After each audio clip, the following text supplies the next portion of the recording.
చేయటానికి ప్రయత్నం చేస్తుంది. దేవుడు అంటే లెక్కలేని జీవితాన్ని జీవించడానికి మన శరీరం ప్రోత్సహిస్తూ ఉంది. ఎందుకు మన శరీరం అలా జరుగుతూ ఉంది? దానికి కారణం ఏంటి? ఎప్పుడైనా ఆలోచన చేశావా? ప్రియమైన గ్రామస్తులారా, ఒక విషయాన్ని గమనించండి.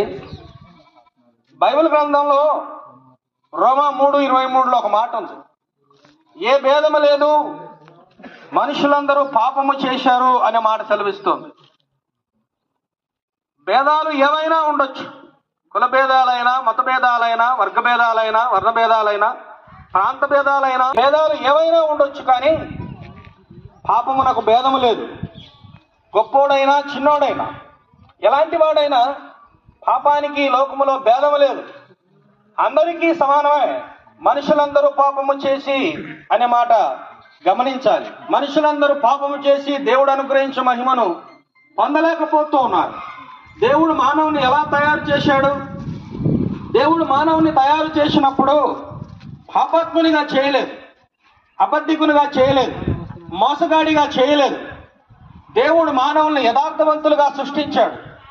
అయితే మానవులు వివిధమైన తంత్రమును కల్పించుకొని పాపము చేసి అవిధేయత చేత దేవునికి దూరమై ఆజ్ఞను అతిక్రమించి దేవునిగా ఆరాధించకుండా, సృష్టించిన తన దేవుణ్ణి ఆరాధించకుండా సృష్టమును ఆరాధించటం ప్రారంభించాడు. చూడండి, అప్పటి నుంచే పాపం మొదలైంది లోకంలో.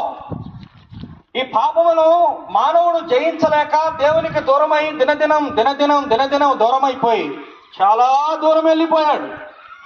ఎంత దూరము అంటే పరలోకాన్ని విడిచిపెట్టి, దేవుణ్ణి విడిచిపెట్టి పాతాళం, అగ్నిగుండం, అడుగులేని అగ్నిగుండానికి, అంతము లేని పాతాళానికి వెళ్ళిపోయాడు. అంత దూరం వెళ్ళిపోయాడు దేవుని నుంచి మానవుడు. అయితే మానవ జీవితంలో ఈ పాతాళము కాచుకొని ఉన్నది, ఈ శాపము కాచుకొని ఉన్నది, అగ్నిగుండం కాచుకొని ఉన్నది. ఈ భయంకరమైనటువంటి శాపాన్ని మానవుడు తప్పించుకోలేడు. పాపమును తప్పించుకోలేని స్థితిలో మానవుడు వెళ్ళిపోయాడు. అయితే